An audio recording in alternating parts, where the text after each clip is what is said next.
share and subscribe to Vishwasam.in.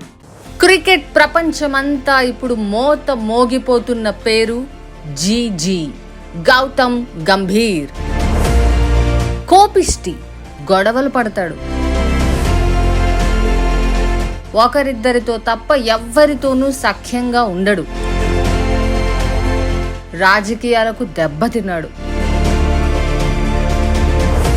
రావలసినంత పేరు రాలేదు. ఇలా గంభీర్ గురించి ఇండియన్ క్రికెట్లో ఎన్నో వినిపిస్తాయి. గంగూలీ శకం తర్వాత కెప్టెన్ అవుతాడు అనే ముద్ర ఉన్న ముగ్గురు ఆటగాళ్లలో గంభీర్ ఒకడు. యువరాజ్, ధోని మిగతా ఇద్దరు. కానీ పరిస్థితులకు కలిసొచ్చి అప్పట్లో ధోని కెప్టెన్ అయ్యాడు. అందుకే మిగతా ఇద్దరి మీద కక్ష సాధించాడు అంటారు. అందుకే కేవలం 35 ఏళ్లు కూడా రాకుండానే గంభీర్ క్రికెట్ నుంచి తప్పుకున్నాడు. ఇండియా వరల్డ్ కప్లు గెలిచిన ప్రతిసారి గంభీరే స్టార్. 2007 T20 వరల్డ్ కప్ లో 75 పరుగులు చేసిన top scorer. 2011 one day world cup లోనూ 97 పరుగులు చేసిన మొనగాడు. కానీ ఈ 2 ప్రపంచ కప్పులు ధోనీనే గెలిపించాడు అని చెబుతారు. ఎందుకంటే ధోని కెప్టెన్ కాబట్టి. ఇదే పాయింట్ మీద గంభీర్ ముందు నుంచి భగ్గుమంటాడు. ఇదొక్కటే కాదు, చాలా విషయాల్లో గంభీర్కి ఖచ్చితమైన అభిప్రాయాలు ఉన్నాయి. ధోని విషయం ముక్కు సూటిగా మాట్లాడతాడు. విరాట్ కోహ్లీ రికార్డుల కోసం ఆడతాడు అనే టోన్ గంభీర్ దగ్గర ఉంటుంది. రోహిత్ బెస్ట్ టీమ్ కి కెప్టెనే తప్ప బెస్ట్ కెప్టెన్ కాదంటాడు.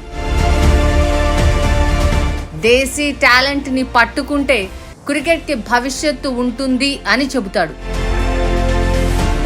ఇదే ధోరణి వల్ల ఒకప్పుడు ఇదే కోల్కతా గంభీర్ ని వదులుకుంది. షారూఖ్ వైఖరి నాకు నచ్చలేదు, బాధ లేదు అని ఖచ్చితంగా చెప్తాడు గంభీర్. కానీ అదే షారూఖ్ ఇప్పుడు గంభీర్ ను పిలిచి కోల్కతా బాధ్యతలు అప్పగించాడు. గంభీర్ కేకేఆర్ ను గెలిపించాడు. టాలెంట్ ని సరిగ్గా పట్టుకోవడం,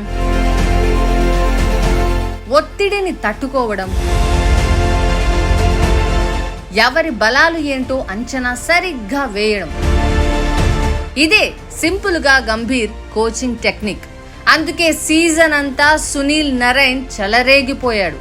కోల్కతా ఫైనల్ ఒత్తిడిని తట్టుకొని నిలబడింది. టీమిండియా కూడా గంభీర్నే కోచ్గా రమ్మని అడగడానికి కారణం ఇదే. టీమిండియా ఐసీసీ టోర్నమెంట్ల ఫైనల్కి వెళ్తోంది కానీ ఓడుతోంది. ఒత్తిడిని తట్టుకోలేక తడబడుతోంది. ఫైనల్స్ గెలవడం ఎలాగో తెలిసినోడు కాబట్టి గంభీర్ వస్తే మరి టీమిండియా ఫ్యూచర్ మారుతుందా? ఇదే పాయింట్ మీద క్రికెట్ ప్రపంచం మాట్లాడుతోంది. రాసి పెట్టి ఉంటే రావాల్సినంత పేరు వచ్చి తీరుతుంది అంటారు కదా, అదే గంభీర్ విషయంలో నిజమైంది. ఎంత పోటుగాడో ప్రపంచానికి అర్థమైంది అని క్రికెట్ అభిమానులు సంబరపడుతున్నారు. టీమిండియా తలరాతను గంభీర్ మారుస్తాడా? మీ అభిప్రాయాన్ని కామెంట్స్ లో చెప్పండి. Like, share and subscribe to Vishwasam.in.